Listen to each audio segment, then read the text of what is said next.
안녕하세요. 똑투브 목랑입니다. 이전 영상에서 원래는 할인율하고 그 원리합계에 대한 개념을 뒤에 쿠키 영상에다가 이제 달아 놓으려고 했는데요. 너무 영상 길이가 길어져가지고 편집할 때 보니까 집중력이 떨어지실 수도 있겠다라는 생각이 들었어요. 그래서 이번에 짧게 영상을 제작해서 이 원리합계와 할인율에 대한 개념을 한번 짚고 넘어가려고 합니다. 오늘은 제가 이렇게 여기서 이제 썰을 푸는 게 아니라 PPT 파일을 좀 보여드리면서 이제 설명을 하나둘씩 해보도록 하겠습니다. 그럼 가보실까요?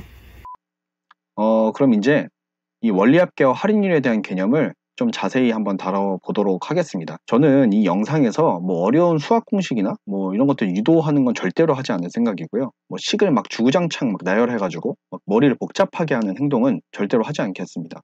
저는 단순히 언제 쓰는지 그리고 어떻게 쓰는지 완전히 그 관점에서만 알아가실 수 있도록 설명하겠습니다. 그 전에 이제 반드시 알아야 하는 개념이 있습니다. 그건 이제 반리가 무엇이고 이제 복리가 무엇인지 이제 아셔야 합니다. 거의 모든 금융상품에서 뭐 이 개념을 모른다면 투자 구조나 뭐 결과를 이해하는 데에 엄청나게 큰 문제가 생기게 됩니다. 이제 그렇기 때문에 반드시 아셔야 되는데요. 이 개념은 어쩌면 좀 똑똑한 뭐 고등학생들도 알만한 내용이에요. 제 컨셉이 정말 뭐 쉬운 개념부터 뭐 하나하나 이제 이야기를 해드리려고 하고 있으니까 뭐 혹시 아시는 분들도 한번 복습하는 겸 들어보시면 좋을 것 같습니다. 그럼 간단히 이제 말해서 단리라는 것은요, 원금에 대한 이자를 계속 똑같이 주겠다라는 말입니다.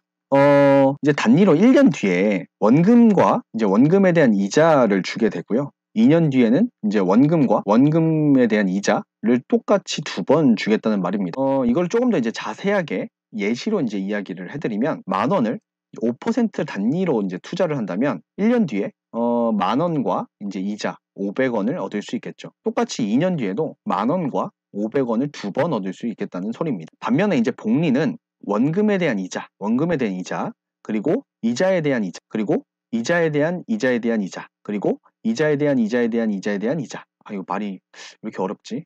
어쨌든 어려워요. 되게 장난치는 것도 아니고. 뭐 이런 식으로 뭐 이자에 또 이자가 붙는 방식을 말합니다. 이것도 이제 예시로 말씀을 드리면 1년 뒤에는 원금 10,000원과 이제 이자 500원으로 단리랑 완벽하게 똑같습니다. 근데 2년 뒤를 보시면 좀 달라져요.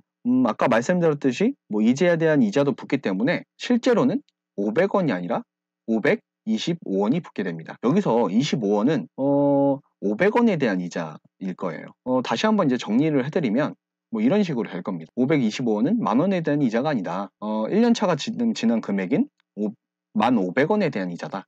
뭐 이런 식으로 되게 될 겁니다. 근데 이제 다행스럽게도 우리가 다룰 원리합계라는 이 식은요, 복리를 기본으로 가정한 공식입니다. 원리합계는 뭐 이게 뭐냐라고 생각하시는 분들도 있을 것 같은데요. 간단히 말을 하면 특정 시점에 원금과 이자를 다 합해서 나에게 이제 들어오는 돈이 얼마냐 뭐 이런 것들을 계산할 때 쓰는 공식이에요. 이것도 한번 예시로 한번 보겠습니다. 2020년 1월 1일부터 제가 10,000원을 연 1회 10년 동안 연 5%짜리 적금에 한번 넣어보도록 해볼게요. 그럼 지금 여기 보이시는 그림과 같이 20년에 10,000원, 뭐 21년에 10,000원, 뭐 이런 식으로 넣게 될 거예요. 이제 각각 이제 10,000원들은 이제 이자가 이제 당연히 붙게 되겠죠. 이 화살표처럼 한 칸 한 칸 진행이 되면서 이자가 붙게 될 겁니다. 그래서 이제 10년 차가 되는 29년에 각각 이제 별표가 모이게 되잖아요. 이 별표를 모두 다 더할 때 원리합계를 사용하게 됩니다. 그럼 10년 뒤에 우리 통장에는 얼마가 들어있을까요? 여기서 우리가 이제 공식을 사용하게 됩니다.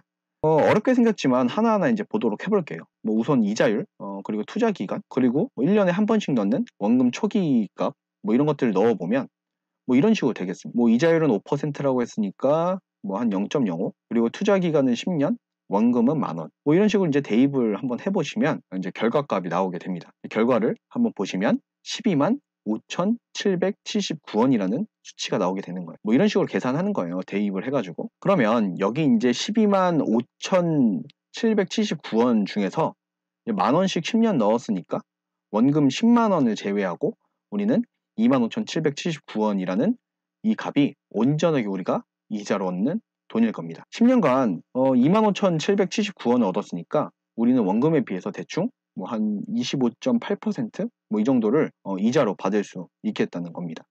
영상을 보시는 어떤 분께서는 이제 5%씩 10년이니까 뭐 50%가 넘어야 되는 거 아니냐? 라고 하실 분도 있을 것 같은데요. 뭐 사실 한 번에 넣어놓고 이제 이자를 계속 받는 게 아니잖아요. 그래서 이제 빼기 직전에 들어간 10,000원은 맨 처음 들어간 10,000원보다 이자를 덜 받기 때문에 뭐 이런 결과가 이제 생기게 되는 것입니다. 이제 다음으로 이제 말씀을 드릴 것은 할인율입니다. 뭐 할인율이 뭘까요? 할인율이 뭘까요? 할인율은 뭐 마트에 가서 뭐 이렇게 할인을 받는다? 뭐 이런 개념은 아닙니다. 일단 아니고요. 간단히 이제 말씀을 드리면 할인율이라는 개념은 미래의 돈이 지금 가치로 얼마일까를 계산할 때 쓴 개념입니다. 다시 말씀드리면 PV라고 해요. 뭐 프리젠트 밸류 뭐 이렇게 말을 하는데 현재가를 구할 때 이용합니다. 저는 이제 사실 토목 전공자여가지고 이 개념을 이제 공사장에서 뭐 건설 자재나 이제 장비 같은 것들 사올 때 좀 많이 접해봤는데요. 대형 뭐 공사 같은 것들을 할 때 뭐 한날 한시에 이제 건설 자재 같은 것들 가져오지 못하잖아요. 뭐 일종의 이제 시차가 좀 존재해가지고 공사 기간에 따라서 공사 상황에 따라서 이제 순차적으로 들어오게 되는데 사놓고 어디 뭐 쟁겨두는 게 아니라 뭐 그때그때 이제 사게 되거든요. 미래에 이제 예산을 측정하는 단계에서 미래에 어떤 이제 건설 자재가 이 정도 가격을 할 것 같으니까 뭐 화폐 가치도 변하고 뭐 이런 것들을 여러 가지 고려해서 뭐 이 정도의 돈이 필요하겠다 뭐 이럴 때 쓰는 개념입니다. 이거 말이 좀 어려운데 진짜 간단하게 말씀을 드리면 한마디로 이자의 역계산이라고 생각을 하시면 됩니다. 우리가 10,000원을 1년 뒤에 5% 이자를 받으면요 이제 1,500원이잖아요. 거꾸로 이제 1년 뒤에 1,500원을 지금의 가치로 돌려서 이제 생각을 해보면 10,000원의 가치로 생각을 해볼 수 있을 겁니다. 이렇게 이제 역계산을 하는 것을 할인율이라고 해요. 조금 더 이제 좀 스팬을 길게 해볼까요? 뭐 기간을 좀 길게 해서 30년 뒤에 10,000원은 지금 얼마일까요? 뭐 이런 것들을 물어볼 때 쓰는 개념입니다. 그럼 이거는 이제 이런 걸 이제 쓸 때 우리가 계산을 할 때는 물가상승률이라는 걸 이제 사용해서 계산을 하게 됩니다. 제가 앞선 영상에서 이제 가정했듯이 이 물가상승률을 1.5%라고 한번 가정을 해볼게요. 그래서 이제 생각을 해보면 한 해마다 우리가 이제 돈을 맡겼을 때 1.5%씩 이자를 얻으니까 1.015배만큼 곱해서 처리를 하게 됩니다. 그럼 거꾸로 1년 뒤로 이제 이자의 역이니까 나누게 되겠죠. 1.015를 나눠서 이제 계산을 하게 될 것입니다. 그럼 이제 30년이니까 우리는 1.015를 30번 나누게 되는 그런 과정을 거치게 됩니다. 그래서 이제 실제로 계산을 해보면 30년 뒤에 10,000원이 지금 가치로 계산을 해보면 이런 식으로 이제 계산이 되는데요. 계산을 해보면 6,397원이라는 수치를 얻을 수 있습니다. 아이고, 머리 아프셨죠? 아유, 오늘 알아본 이 원리합계와 할인율이라는 개념은 돈과 관련된 정말 많은 상황에서 이용이 됩니다. 능수능란하게 여러 가지 상황들을 고려했을 때 자기가 가정한 상황들을 직접 계산하는 게 중요하잖아요. 이때 반드시 필요합니다. 단순히 네이버에서 이제 적금 계산기 같은 것들을 쓰게 되면 엄청 제한적인 상황에서밖에 쓰지 못해요.